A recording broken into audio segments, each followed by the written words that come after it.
So, as a bit of a drift newbie, I wanted to share a few things about my D5 because I've watched a million videos and it all gets a bit confusing. So, this is my D5 for carpet drifting.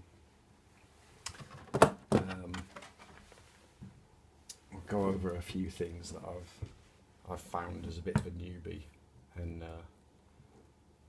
sort of picked up and learned and tried and stuff like that.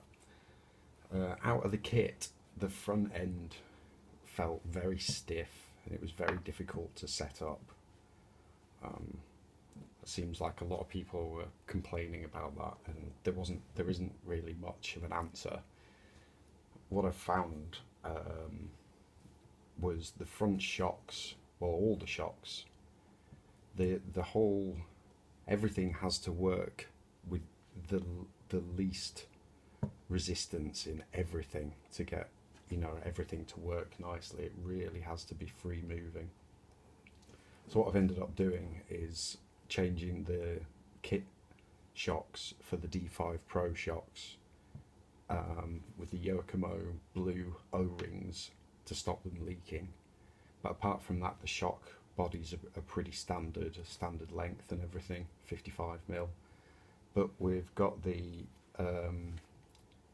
Racing shock kit springs fitted, and these are the red soft ones on the front, and it's got the blue stiffer ones on the back, because obviously we're a rear motor, so it's a bit more weight. So this is what I found as a newbie anyway, that it seems to work. They're nice and soft, but they have the firmness to carry the motor at the back. So the front, the geometry and stuff, I really struggled out of the box with it understeering a lot and stuff. But on carpet we're using white dot rears, and I'm trying these LF4 things on the front at the moment. They seem to be working pretty good. So the front geometry changes from the V2 standard, so we've got the V2 arm, is the top arm has been flipped over and the two shims put to the front. That decreases the caster to about 4 degrees, because it had quite a lot of caster and that was not so great for the angles, I don't think. So yeah, we've got 4 degrees caster, reduced the caster at the top. We've added a 2mm spacer at the bottom to increase the track very slightly, and a 2mm spacer on the bottom ball joint for the shock link to bring that out at a better angle.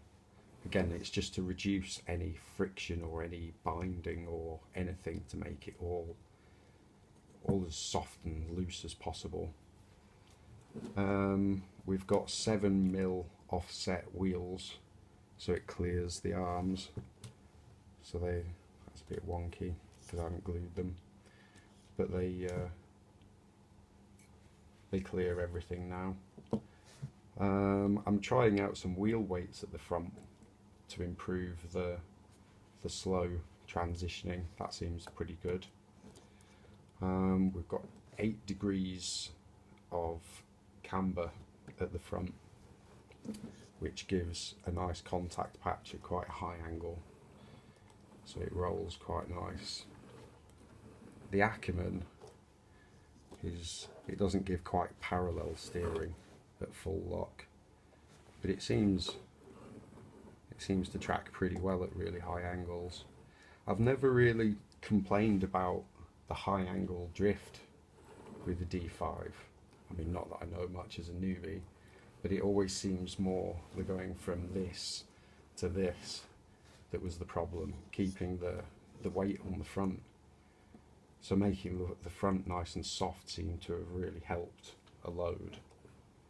So I was trying to improve it as much as I could without adding weights, so it seemed to be as good as we were getting.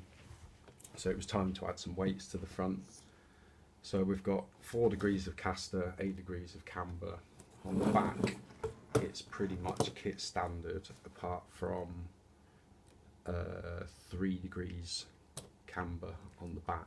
I'm not sure what it is in the kit. The ride height of the back's about 5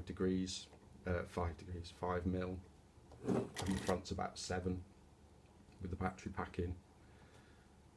The battery tray's moved forwards. Is there anything else? 7 plus offset wheels at the back as well, so it's all square. I think that's about it for my D5. Hope that helps someone. Probably doesn't. Probably sounds another one of these mega confusing videos on the internet, but you never know. I don't know whether it's a good setup or not, but I can drift it now, so that's good. Happy drifting, people.